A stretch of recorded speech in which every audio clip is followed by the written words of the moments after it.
아가서 6장 13절 하반절부터 8장 4절까지 말씀을 받겠습니다. 아가서 6장 13절 하반절부터 8장 4절까지입니다. 너희가 어찌하여 마하나임에서 춤추는 것을 보는 것처럼 슐람미 여자를 보려느냐. 여러분 7장 1절 읽으시면 됩니다. 7장 1절 시작.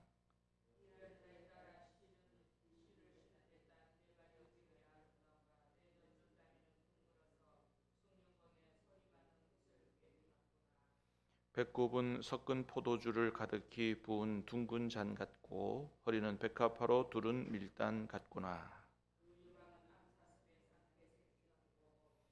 목은 상아망대 같구나. 눈은 헤스본 바드랍빛 문 곁에 있는 연못 같고 코는 다메섹을 향한 레바논 망대 같구나.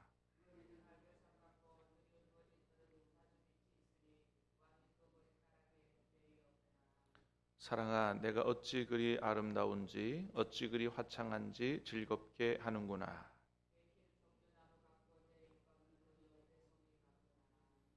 내가 말하기를 종려나무 위에 올라가서 그 가지를 잡으리라 하였나니 내 유방은 포도송이 같고 내 콧김은 사과 냄새 같고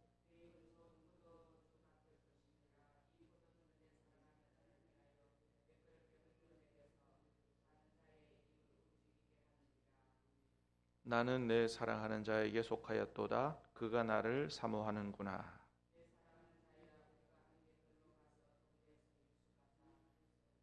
우리가 일찍이 일어나서 포도원으로 가서 포도움이 돋았는지 꽃술이 퍼졌는지 석류꽃이 피었는지 보자. 거기에서 내가 내 사랑을 내게 주리라.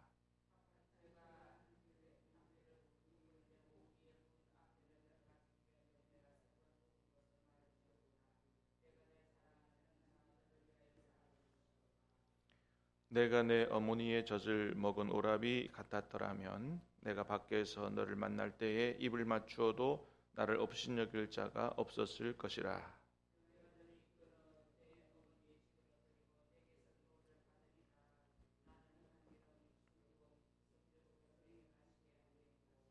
너는 왼팔로는 내 머리를 고이고 오른손으로는 나를 안았으리라.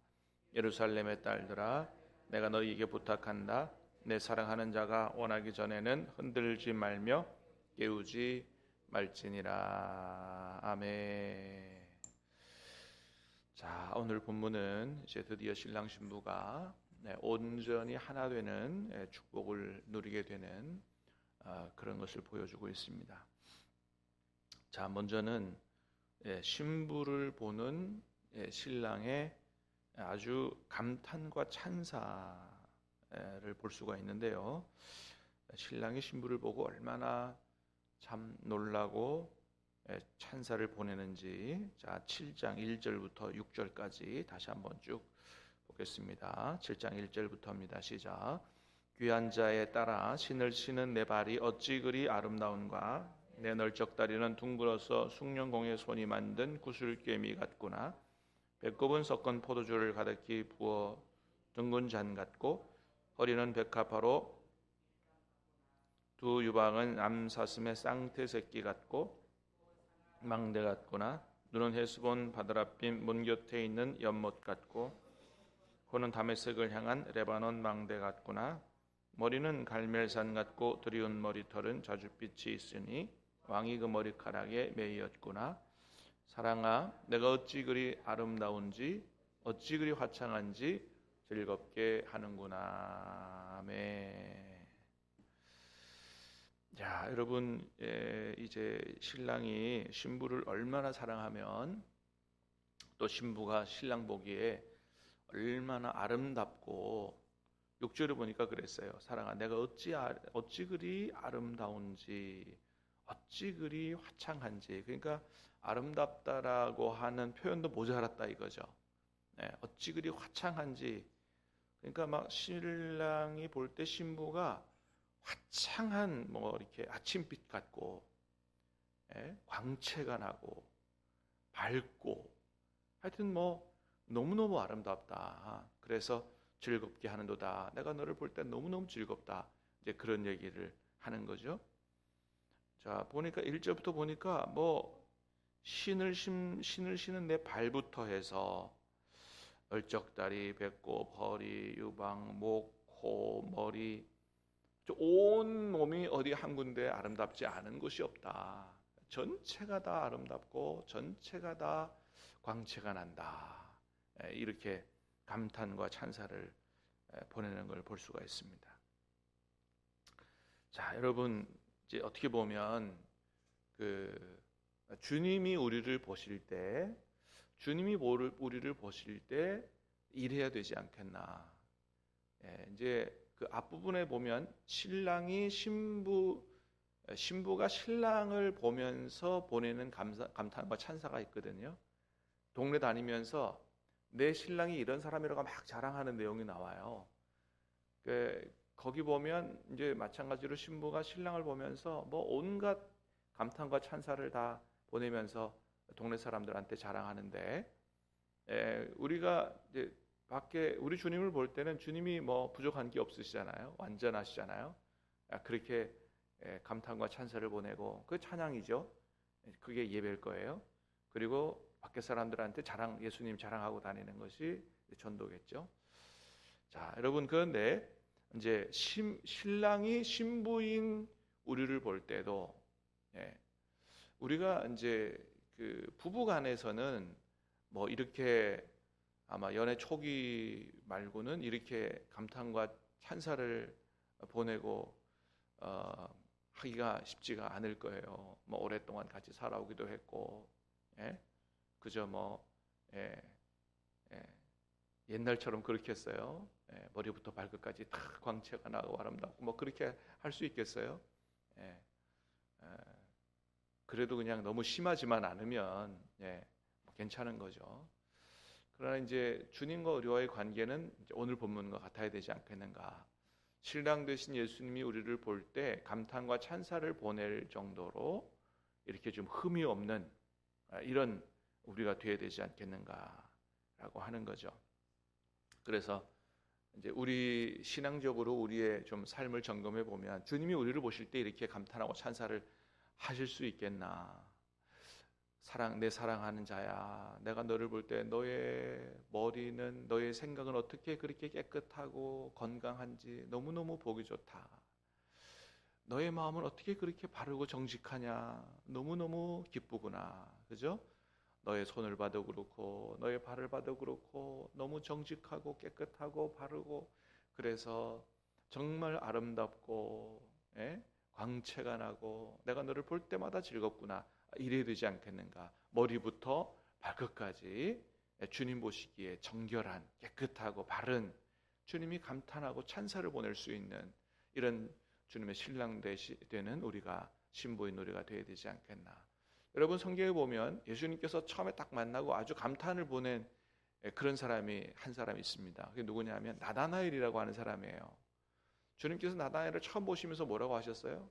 이는 참 이스라엘 사람이로다. 그 속에 간사한 것이 없도다. 그렇게 말씀하셨거든요. 참 이스라엘 사람이다. 이런 사람이야말로 진짜 하나님 나라 사람이다. 그 속에 간사한 것이 없다. 여러분, 주님이 중심을 보시는 줄로 믿습니다. 외모를 보시지 않는다는 거죠. 뭐 아무리 뭐 깨끗하게 하고 뭐 칠하고 그래도 주님은 그냥 우리 외모를 보시는 게 아니고 중심을 보신다. 우리의 생각을 보시고 우리의 마음을 보시고 우리의 삶을 보시고 그렇게 하신다는 거죠. 주님께서 우리를 보실 때 진짜 이렇게 어느 곳도 흠이 없이 깨끗하고 광채가 나고 바르고 이렇게 할 정도로 우리가 우리 자신을 믿음으로 잘 가꾸어서 오늘 신랑의 신부를 향한 감탄과 찬사가 주님이 저와 여러분을 보고 보내시는 그런 감탄과 찬사가 될 수 있기를 우리 주님의 이름으로 축복합니다. 자, 두 번째는 이제 신랑의 그런 신부를 향한 그런 사랑만이 아니고 신랑을 향한 신부의 사랑도 오늘 본문에서 절정을 이루고 있다. 그걸 볼 수 있습니다. 10절부터 13절까지. 자, 10절부터입니다. 시작. 나는 내 사랑하는 자에게 속하였도다. 그가 나를 사모하는구나. 내 사랑하는 자야, 우리가 함께 들러가서 동네에서 유숙하자. 우리가 일찍 일어나서 포도원으로 가서 포도음이 돋았는지 꽃술이 퍼졌는지 석류꽃이 피었는지 보자. 거기에서 내가 내 사랑을 내게 주리라. 합한 채가 향기를 뿜어내고 우리의 문 앞에는 여러 가지 귀한 열매가 새것 묵은 것으로 마련되었구나. 내가 내 사랑하는 자 너를 위하여 쌓아둔 것이로다. 아멘. 자, 10절부터 13절까지는 신랑을 향한 신부의 이제 사랑의 고백이에요. 한마디로 말하면 어떤 사랑이냐? 신부가 고백하는 사랑은 주는 사랑의 고백입니다. 주는 사랑. 내가 사랑을 주겠다. 어디 있어요? 자, 12절 끝에 보니까 뭐라 그랬어요? 거기에서 내가 내 사랑을 내게 주리라. 13절에도 뭐라 그래요? 귀한 열매가 준비되었는데 이것은 뭐예요? 내가 내 사랑하는 자 너를 위하여 쌓아둔 것이로다. 그러니까 이제 신부가 신랑한테 자기 사랑을 다 주기 위해서 뭔가를 준비하고 그렇게 내가 당신에게 내 모든 것을 주겠다. 이제 이렇게 고백을 하는 거죠. 지금까지 신부는 신랑의 분에 넘치는 사랑을 받아왔어요. 여러분 등장인물이 누구라 그랬어요? 솔로몬 왕과 완전히 시골 깡처녀, 포도원 가꾸면서 새카맣게 탄 그런 술람이 처녀잖아요. 그러니까 이거 어울리지 않는 사랑이거든요. 왕과 시골 깡처녀 포도원지기와의 사랑이란 말이죠. 이 술람미 처녀가 이 솔로몬 왕의 이런 사랑을 정말 이상하리만큼 놀라운 사랑을 받은 거거든요. 그런데 이 두 사랑이 진짜 온전한 사랑이 되고 행복한 사랑이 되려면 한쪽에서 일방적으로 사랑하는 사랑만 갖고는 모자라는 거죠. 뭐예요? 둘이 온전히 하나 되는 사랑을 이룰 때 이 사랑이 온전한 사랑이 되고 진짜 끊어지지 않는 그런 행복을 맛볼 수 있는 그런 사랑이 되는 건데, 이런 신랑의 분에 넘치는 사랑을 받아온 신부가 이제는 나도 내 사랑을 신랑에게 주겠다, 내 모든 것을 주겠다, 이렇게 고백하는 것을 볼 수가 있습니다. 여러분, 그렇습니다. 진짜 사랑은 뭐냐? 주는 사랑이죠. 그것도 뭐예요? 그냥 시간 좀 내고 그냥 뭐 좀 밥 좀 사주고 이런 게 아니고 자신의 모든 것을 다 주는, 자신의 인생을 주는 그런 사랑이 진짜 사랑이죠. 그래서 진짜 사랑해서 결혼하면 그거를 반려자라 그러잖아요. 같이 이제 인생을 살아가고 서로가 서로에게 인생을 다 바치는 것이죠. 여러분, 하나님은 우리가 그렇게 하나님을 사랑하기를 원하시잖아요. 그래서 마음을 다하고 힘을 다하고 뜻을 다하고 성품을 다하여 그렇게 하나님을 사랑하기를 원하시고, 또 하나님이 우리를 어떻게 사랑하셨어요? 예수님이 자신의 몸을 주시면서 십자가에서 몸을 희생시키면서 우리를 사랑하시기 때문에 우리도 주님을 그렇게 우리의 몸과 영혼을 다 바쳐서 주님을 사랑하기를 원하시는 거죠. 여러분, 우리가 오늘 찬송했어요. 나의 손을 드리니, 나의 발을 드리니, 나의 입을 드리니, 나의 모든 것을 드리겠습니다. 그렇게 우리가 고백하며 찬양했는데, 이 찬양의 고백이 저와 여러분의 사랑과 헌신과 주님을 향한 믿음의 고백이 될 수 있기를, 다시 한번 이 아침에 주님을 이렇게 사랑하겠노라고, 나의 모든 걸 다 드려서 사랑하겠노라고 결단하는 이 아침 될 수 있기를 주님의 이름으로 축복합니다. 자, 그래서 이제 신부가 자기가 모든 것들을 다 드려서 신랑과 온전히 하나 되기를 원한다. 이것을 8장에 넘어가면 다시 한번 그의 마음을 우리가 확인해 볼 수가 있습니다. 8장 1절부터 4절까지 시작. 내가 내 어머니의 젖을 먹은 오라비 같았더라면 내가 밖에서 너를 만날 때 입을 맞추어도 나를 업신여길 자가 없었을 것이라. 내가 너를 이끌어 내 어머니 집에 들이고 내게서 교훈을 받았으리라.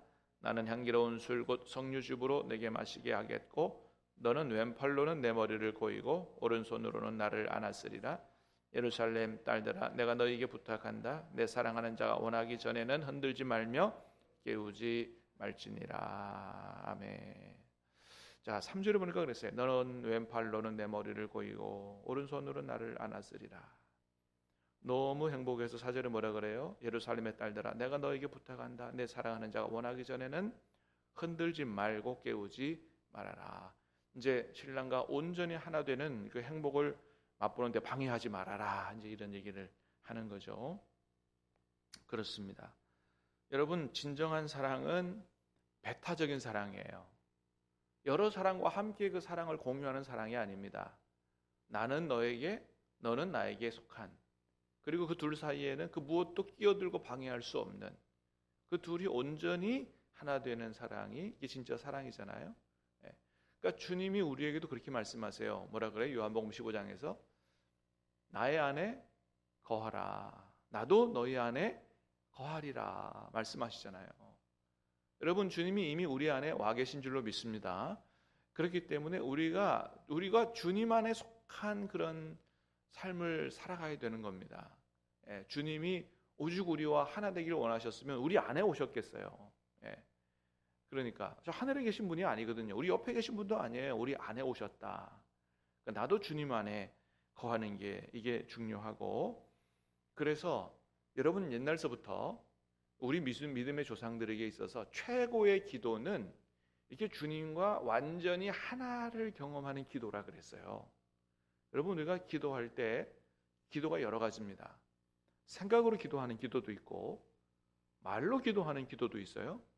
그런데 가장 최고의 기도는 어떤 기도라고 봤냐면 주님과 아주 깊이 있게 온전히 하나 되는 기도, 그 주님과의 하나를 경험하는 기도가 이걸 최고의 기도라고 이렇게 봤어요. 그걸 뭐라 그러냐, 어떤 기도라 그러냐 하면 그거를 관상기도라 그랬어요. 관상기도.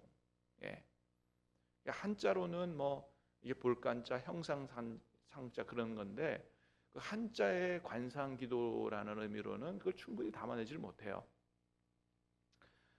지금도 그 천주교 쪽에서는 이건 옛날 천주교 산물이 아니에요. 기독교 옛날 전통에서부터 특별히 아주 그 사막에서 그 수도승들이 그 아주 기도에 집중해서 하던 그런 기도법인데, 렉시오 디비나, 이건 이제 라틴어입니다. 이태리 말이에요. 렉시오 디비나라고 하는 이건 기도법입니다. 근데 어떻게 기도하는 거냐 하면 말씀을 읽으면서 하는 기도예요. 렉시오 디비나는 영어로 말하면 reading divine 이런 거거든요. 거룩한 독서.